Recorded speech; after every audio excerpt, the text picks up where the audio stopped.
नमस्कार दोस्तों, मेरा नाम है राज के वर्मा और आप देख रहे हैं रिपोर्टर जी।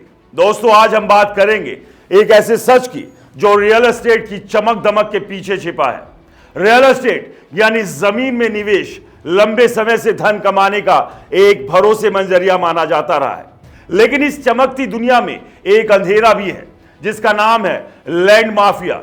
ये वो लोग हैं जो आपकी मेहनत की कमाई से खरीदी गई जमीन को हड़पने के लिए हर हथकंडा अपनाते हैं।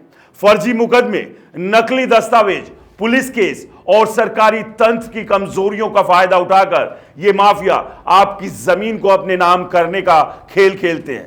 दोस्तों, आज इस वीडियो में हम इस जाल की हर परत को खोलेंगे, तथ्यों के साथ, सवालों के साथ और सावधानी के उन कदमों के साथ जो आपको इस जाल से बचा सकते हैं। दोस्तों, लैंड माफिया कोई एक शख्स नहीं बल्कि एक संगठित गिरोह है। ये लोग जमीन के मालिकों को निशाना बनाते हैं, खासकर उन लोगों को जो शहरों से दूर गांव में या उपनगरीय इलाकों में जमीन खरीदते हैं। इनका मकसद साफ है, आपकी जमीन को कम से कम कीमत पर या बिना कीमत के हड़पना। लेकिन यह काम ये लोग रातों रात नहीं करते, इसके लिए एक लंबी और सुनियोजित रणनीति होती है। आइए इस रणनीति के हर कदम को समझते हैं। दोस्तों, लैंड माफिया का सबसे पसंदीदा हथियार है कोर्ट। जी हां, वो कोर्ट जहां इंसाफ की उम्मीद लेकर लोग जाते हैं, वही कोर्ट इन माफियाओं के खेल का मैदान बन जाता है।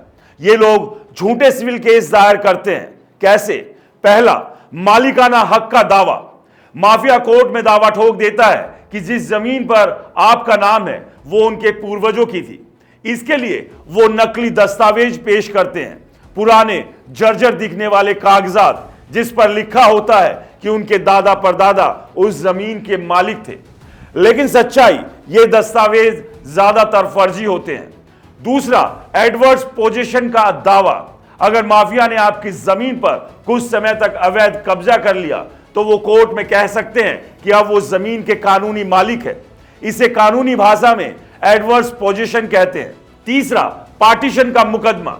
अगर आपकी जमीन किसी परिवार के साथ साझा है तो माफिया उस परिवार के किसी कमजोर सदस्य को अपने साथ मिला लेता है। फिर एक झूठा मुकदमा दायर होता है जिसमें दावा किया जाता है कि जमीन को हिस्सों में बांटना चाहिए। चौथा, झूठे लोन का विवाद। माफिया यह भी दावा कर सकता है कि जमीन के असली मालिक ने किसी से लोन लिया था जो चुकाने में असमर्थ है, इसलिए जमीन को नीलाम करना चाहिए। इन सारे मुकदमों का एक ही मकसद है, आपको मानसिक और आर्थिक रूप से इतना परेशान करना कि आप हार मान लें। कोर्ट के चक्कर, वकीलों की फीस और सालों तक चलने वाली सुनवाई आपको थका देगी। और यही वो मौका है जब माफिया आपको समझौते का लालच देता है। लैंड माफिया का दूसरा हथियार है फर्जी दस्तावेज। ये लोग इतने शातिर होते हैं कि नकली कागजात बनाना उनके लिए बच्चों का खेल है। आइए देखते हैं ये कौन कौन से दस्तावेज है। पहला, फर्जी सेल डीड। माफिया दावा करता है कि आपने या पिछले मालिक ने उन्हें जमीन बेची थी। इसके लिए वो नकली सेल डीड पेश करता है जिसमें आपका नाम हस्ताक्षर तक हो सकते हैं। दूसरा, नकली वसीयत यानी विल। कभी कभी माफिया ये दावा करता है कि जमीन का पुराना मालिक मरने से पहले अपनी वसीयत में जमीन उन्हें दे गया। इसके लिए वो फर्जी वसीयत बनाता है। तीसरा, फर्जी पावर ऑफ अटॉर्नी। माफिया नकली पावर ऑफ अटॉर्नी बनाकर दावा करता है कि उसे जमीन बेचने का इस्तेमाल करने का पूरा अधिकार है। चौथा, रेवेन्यू रिकॉर्ड में हेराफेरी। तहसील कार्यालयों में माफिया की पहुंच होती है। वो पटवारी, तहसीलदार या लेखपाल से सेटिंग करके रेवेन्यू रिकॉर्ड में बदलाव करवा देते हैं। आपका नाम हटाकर अपना नाम चढ़वा लेते हैं। ये सारे डॉक्यूमेंट्स इतने विश्वसनीय दिखते हैं कि कोर्ट में भी इन्हें खारिज करना आसान नहीं होता। दोस्तों, और जब तक आप इन दस्तावेजों की सच्चाई साबित करते हैं तब तक सालों बीत जाते हैं। लैंड माफिया सिर्फ कोर्ट तक सीमित नहीं रहता, वो पुलिस को भी अपना हथियार के तौर पर इस्तेमाल करता है। कैसे? पहला, मारपीट और झगड़े का केस। अगर आप अपनी जमीन की रक्षा के लिए माफिया से भिड़ते हैं तो वो तुरंत पुलिस में शिकायत दर्ज करवा देता है, दावा करता है कि आपने उसके साथ मारपीट की। दूसरा, धोखाधड़ी का आरोप। माफिया यह भी कह सकता है कि आपने फर्जी दस्तावेज के आधार पर जमीन खरीदी और उसे नुकसान पहुंचाया। तीसरा, SC/ST एक्ट का दुरुपयोग। कुछ मामलों में लैंड माफिया SC/ST एक्ट के तहत झूठा केस दर्ज करवा देता है। इस एक्ट में तुरंत गिरफ्तारी का प्रावधान होने के कारण मालिक डर जाता है और समझौते के लिए मजबूर हो जाता है। दोस्तों, पुलिस केस का डर दिखाकर लैंड माफिया आपको कानूनी और सामाजिक रूप से परेशान करता है। लैंड माफिया का सबसे बड़ा हथियार है सरकारी तंत्र की कमजोरियां। तहसील कार्यालय, रजिस्ट्री ऑफिस और रेवेन्यू डिपार्टमेंट में भ्रष्टाचार करने की वरदान। भ्रष्टाचार इनके लिए वरदान है। पहला, रेवेन्यू रिकॉर्ड में हेराफेरी। लैंड माफिया तहसीलदार, पटवारी या लेखपाल को घूस देकर रेवेन्यू रिकॉर्ड में अपने नाम चढ़वा लेता है। आपकी जमीन का म्यूटेशन अपने नाम पर हो जाता है। दूसरा, पुरानी रजिस्ट्री का खेल। माफिया पुरानी तारीख डालकर फर्जी रजिस्ट्री बनवा लेता है। यह दिखाने की कोशिश करता है कि जमीन कई सालों पहले उसे बेची गई थी। तीसरा, एक जमीन कई खरीदार। लैंड माफिया एक ही जमीन को कई लोगों को बेच देता है। इससे विवाद बढ़ता है और असली मालिक को कोर्ट में कई पक्षों से लड़ना पड़ता है। लैंड माफिया कोर्ट की प्रक्रिया को लंबा खींचने में माहिर होता है। वो जानता है कि भारत में कोर्ट केस सालों तक चलते हैं, इसलिए वो हर सुनवाई में नए बहाने बनाता है। कभी वकील बीमार हो जाता है, कभी माफिया खुद कोर्ट में हाजिर नहीं होता, तो कभी नए दस्तावेज पेश करने में देरी करता है। इस देरी का नुकसान किसे होता है? आपको। दोस्तों, क्योंकि कोर्ट में हर सुनवाई के लिए आपको वकील की फीस, समय और मानसिक तनाव झेलना पड़ता है।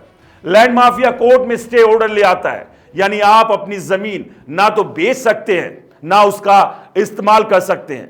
मामला कोर्ट में लटक जाता है और आपकी जमीन बेकार पड़ी रहती है। इस दौरान माफिया आपको समझौते का ऑफर देता है, पैसे दो, केस खत्म करो। अगर कोर्ट और पुलिस के रास्ते काम ना हो तो लैंड माफिया सीधे आपकी जमीन पर कब्जा कर लेता है। कैसे? पहला, झोपड़ी या अस्थायी निर्माण। वो आपकी जमीन पर झोपड़ी बना देता है, खेती शुरू कर देता है या कोई टेम्परेरी ढांचा खड़ा कर देता है। दूसरा, धार्मिक स्थल का खेल। कुछ लैंड माफिया जमीन पर मंदिर या अन्य धार्मिक ढांचा बना देते हैं। इससे मामला संवेदनशील हो जाता है और सरकार भी उसे हटाने से कतराती है। तीसरा, गुंडों का सहारा। लैंड माफिया गुंडों के जरिए आपको धमकियां देता है, आपकी जमीन पर कब्जा करने के लिए डर का माहौल बनाता है। दोस्तों, लैंड माफिया के तार अक्सर राजनीतिक हलकों तक जुड़े होते हैं। वो स्थानीय नेताओं या प्रभावशाली लोगों का सहारा लेकर मालिक पर दबाव बनाता है। अगर आप जमीन छोड़ने से इनकार करते हैं तो आपको गुंडों की धमकियां, पुलिस केस या सामाजिक बहिष्कार का सामना करना पड़ सकता है। जब आप कोर्ट, पुलिस और माफिया के दबाव से थक जाते हैं तो लैंड माफिया आपको समझौते का लालच देता है। वो कहता है, थोड़े पैसे दो, मैं केस वापस ले लूंगा। ज्यादातर मालिक हार मानकर समझौता कर लेते हैं क्योंकि वो कानूनी लड़ाई से तंग आ चुके होते हैं। दोस्तों, अब सवाल यह कि आप अपनी जमीन को इन लैंड माफियाओं से कैसे बचाएं। आइए कुछ जरूरी कदम देखते हैं। पहला, डॉक्यूमेंट्स की नियमित जांच। अपनी जमीन के कागजात, रजिस्ट्री और रेवेन्यू रिकॉर्ड समय समय पर चेक करें। तहसील कार्यालय में जाकर म्यूटेशन की स्थिति देखें। दूसरा, चार दीवारी और निगरानी। अपनी जमीन पर चार दीवारी बनवाएं। अगर संभव हो तो वहां नियमित रूप से जाएं या किसी भरोसेमंद व्यक्ति को निगरानी के लिए रखें। तीसरा, तुरंत पुलिस में शिकायत। अगर आपको जमीन पर कोई संदिग्ध गतिविधि दिखे, जैसे कब्जा या निर्माण, तो तुरंत पुलिस में शिकायत दर्ज करें। चौथा, कानूनी सलाह। एक अच्छे वकील की सलाह लें, वो आपको फर्जी मुकदमों और दस्तावेजों से बचाने में मदद करेगा। पांचवा, सतर्क रहें। जमीन खरीदने से पहले पूरी जांच करें। डेवलपर, एजेंट और डॉक्यूमेंट्स की सत्यता को परखें। लैंड माफिया कानूनी प्रक्रिया की खामियों का फायदा उठाता है। दोस्तों, भारत में कोर्ट केस सालों तक चलते हैं और इस दौरान मालिक का समय, पैसा, मानसिक स्थिति सब दांव पर लग जाता है। माफिया इसी कमजोरी का फायदा उठाता है। वो जानता है कि ज्यादातर लोग लंबी कानूनी लड़ाई नहीं लड़ सकते, इसलिए वो आपको थकाने और हार मानने के लिए मजबूर करता है। दोस्तों, रियल एस्टेट में निवेश करना गलत नहीं है।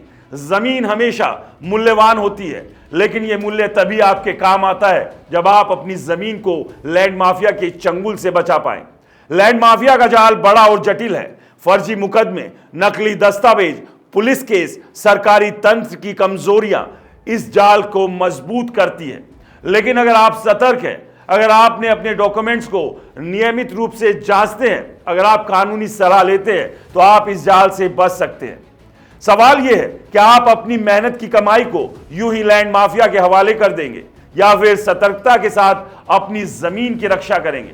जवाब आप पर है। अपनी जमीन को बचाने के लिए आज से ही कदम उठाएं और हां, इस जानकारी को अपने दोस्तों, रिश्तेदारों, हर उस शख्स तक पहुंचाएं जो जमीन में निवेश करने की सोच रहा है, क्योंकि जागरूकता ही इस जाल से बचने का सबसे बड़ा हथियार है।